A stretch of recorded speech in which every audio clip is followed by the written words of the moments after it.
Hello बच्चों, चलिए प्रश्न को पढ़ते हैं।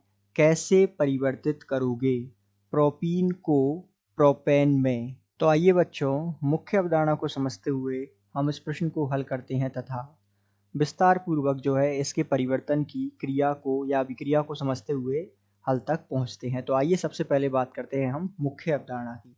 तो मुख्य अवधारणा में आपको कुछ जानकारी होना आवश्यक है, जैसे कि सबसे पहले तो प्रोपीन का सूत्र क्या है, तो इसकी जानकारी होना आवश्यक है। तो प्रोपीन का सूत्र क्या होता है? तो प्रोपीन का सूत्र होता है CH3 CH द्विबंध CH2। ये जो है प्रोपीन का सूत्र होता है। यदि हम बात करें कि प्रोपेन, तो प्रोपेन का सूत्र क्या होता है?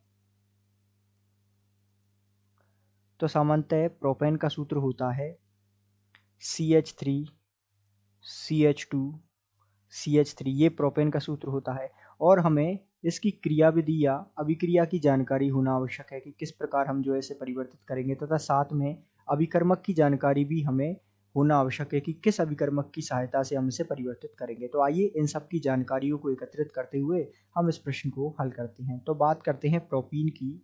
CH3 CH द्विबंध CH2, ये जो है प्रोपीन है। यदि हम सामान्यतः इसकी अभिक्रिया किसकी उपस्थिति में कराएं, इसकी अभिक्रिया यदि हम H2 से जो है निकेल उत्प्रेरक, निकेल और Pt अर्थात निकेल उत्प्रेरक तथा प्लेटिनियम उत्प्रेरक की उपस्थिति में यदि हम इस अभिक्रिया को कराएं, तो यहाँ हमें क्या प्राप्त होगा? इसमें दो हाइड्रोजन है, तो एक हाइड्रोजन तो यहाँ जुड़ जाएगा इसके साथ और एक हाइड्रोजन यहाँ जुड़ जाएगा, तो हमें प्राप्त हो जाएगा CH2 अर्थात CH3 CH2 और यहाँ CH3। तो ये हमें क्या मिल गया? प्रोपेन। अर्थात प्रोपीन से हमें क्या मिल गया? प्रोपेन। तो इस प्रकार जो है हम प्रोपीन से प्रोपेन प्राप्त कर सकते हैं और विस्तार पूर्वक इस अभिक्रिया को समझ सकते हैं। आशा करते हैं आपको समझ आया होगा। धन्यवाद।